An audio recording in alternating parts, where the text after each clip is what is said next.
Hi అండి, welcome to warriors kitchen. ఈరోజు మనం చేసుకోబోతుంది మటన్ కర్రీ. ముందుగా గిన్నె పెట్టుకొని ఆయిల్ వేసుకోవాలి. దాంట్లో తర్వాతకి కొంచెం పోపు గింజలు వేసుకోవాలి. పోపు గింజలు వేసుకొని తర్వాత పచ్చిమిర్చి గిన వేసుకోవాలి. తర్వాత ఆనియన్ వేసుకోవాలి.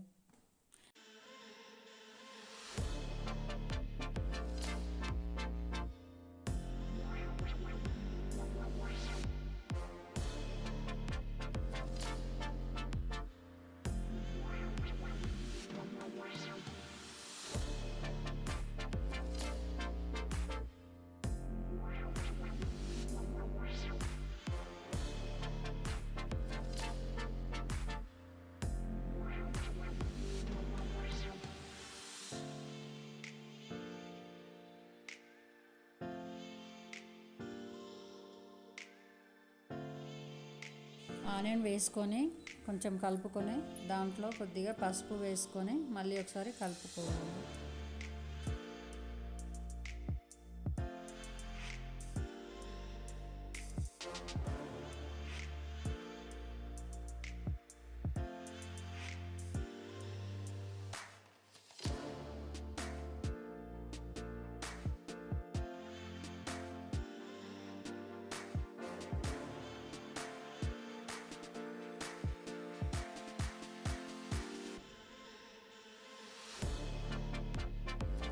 పసుపు వేసుకొని కలుపుకున్నాక మూత పెట్టేసి కొద్దిగా మగ్గనివ్వాలి. ఆ తర్వాతకి మళ్ళీ ఓపెన్ చేసి మళ్ళీ కొద్దిగా అల్లం వెల్లుల్లి పేస్ట్ వేసి మళ్ళీ ఒకసారి కలుపుకోవాలి.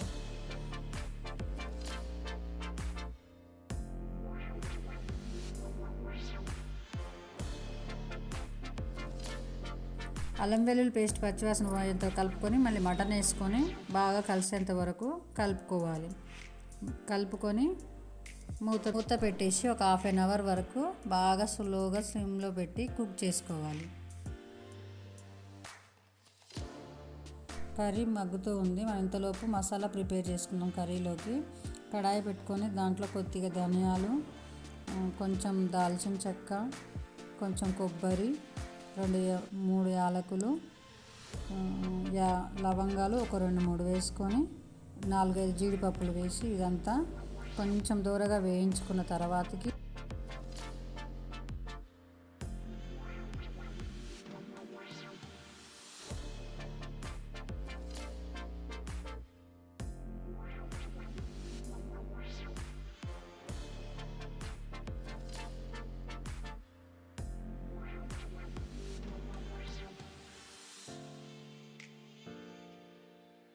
మగ్గిందో లేదో చూసుకొని కర్రీ దాంట్లో కారం తగినంత ఉప్పు వేసుకొని కలుపుకొని బాగా మూత పెట్టాలి. మళ్ళీ ఒక 2 నిమిషాలు మూత పెట్టిన తర్వాతకి దాంట్లోకి మనకు ఎంత గ్రేవీ కావాలనుకుంటున్నామో అంత వాటర్ యాడ్ చేసి మళ్ళీ కలుపుకొని మూత పెట్టేసేయాలి.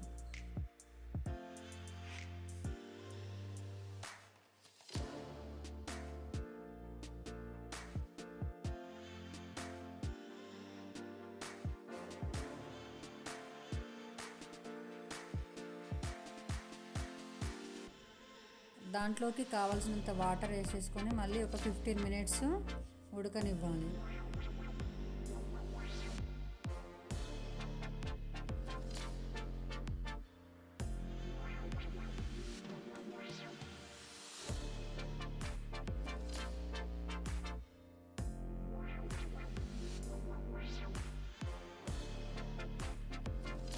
ముందుగా మనం మసాలా గ్రేవీ చేసుకున్నది మిక్సీ పట్టుకొని ఇలా పేస్ట్లా చేసేసి కర్రీలో యాడ్ చేసుకొని దానికి ఇంకొంచెం వాటర్ కలుపుకొని కర్రీలో మనకు తగినంత గ్రేవీ వచ్చేలాగా చేసుకొని అందులో కలిపి మళ్ళీ మూత పెట్టేసేయాలి.